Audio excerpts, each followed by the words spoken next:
There are many big issues facing the United States today, such as the economy, climate change, gun violence, abortion issues, and immigration. And with all of these problems, it is easy to ignore the dark side of pet breeding in America. Let's take a look at how it all started.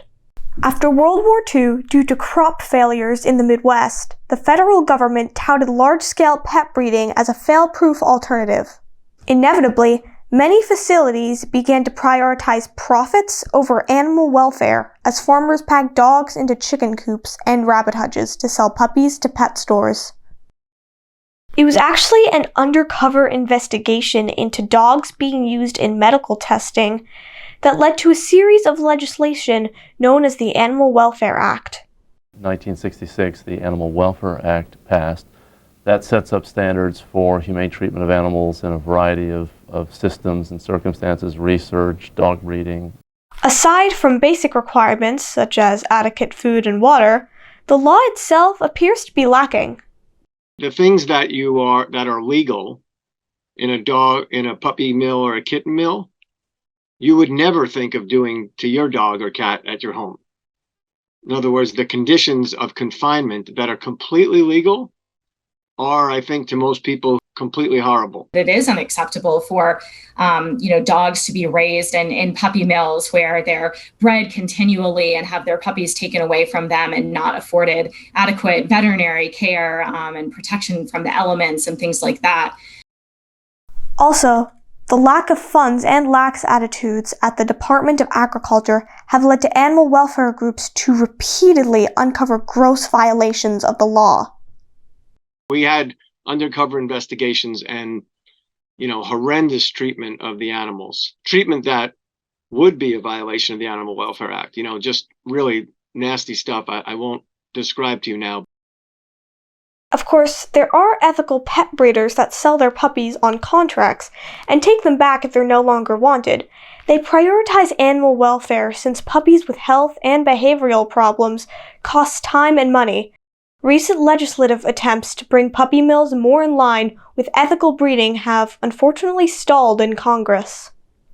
The USDA's own internal watchdog has detailed serious failures in reporting, which have allowed these types of abuses to flourish. Animal welfare groups like ours have pursued legislation on the federal level to close problematic loopholes in issuing, transferring, and revoking dealer licenses. I did a big, long investigation in, what state was it? Nebraska, I think, years ago, of puppy mills. And it turned out there were about 30 people being investigated.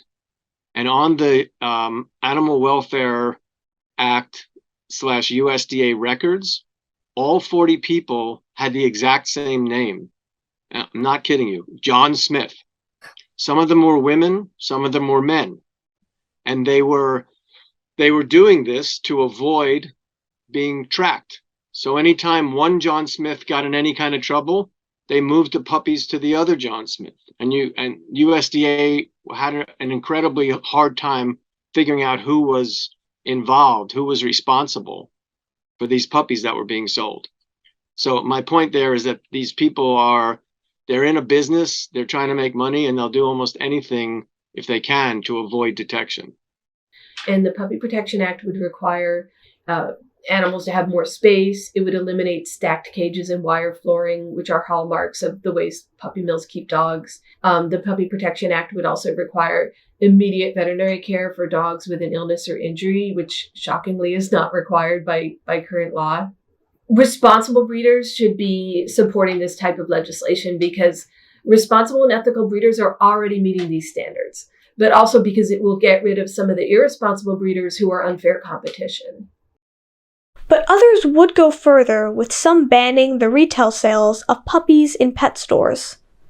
Cutting off the puppy mill to pet store supply chain will decrease the demand for puppies raised in puppy mills. The inhumane practices at most puppy mills are shocking, appalling, and unacceptable. We've all seen the images on television. And others making adopt, don't shop the law of the land.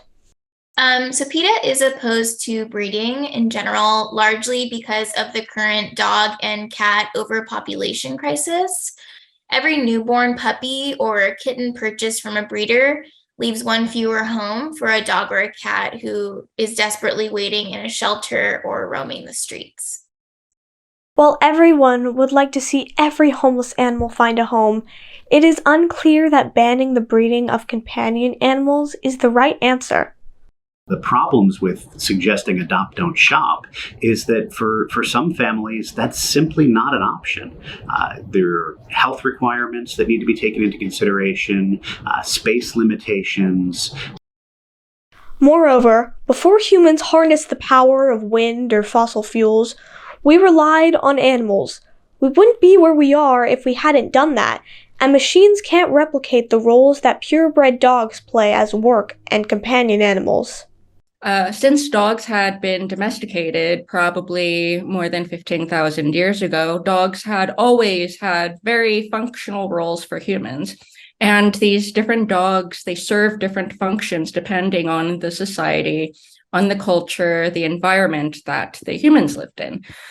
For example, in the Pacific Northwest in North America, there originally were no sheep. So the indigenous people there had bred a small, white, long-haired dog for use for their wool. They would remove the hair from these dogs like you would a sheep, and they would spin and dye and make woven textiles out of the hair from these dogs.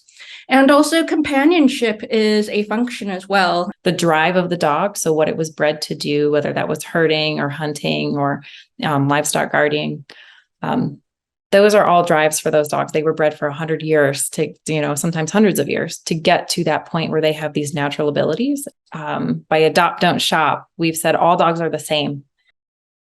While Swan's purebred dogs would thrive in a world with or without humans, shouldn't we draw the line when dogs such as teacup and flat-faced dogs are bred for exaggerated features that pose major health risks?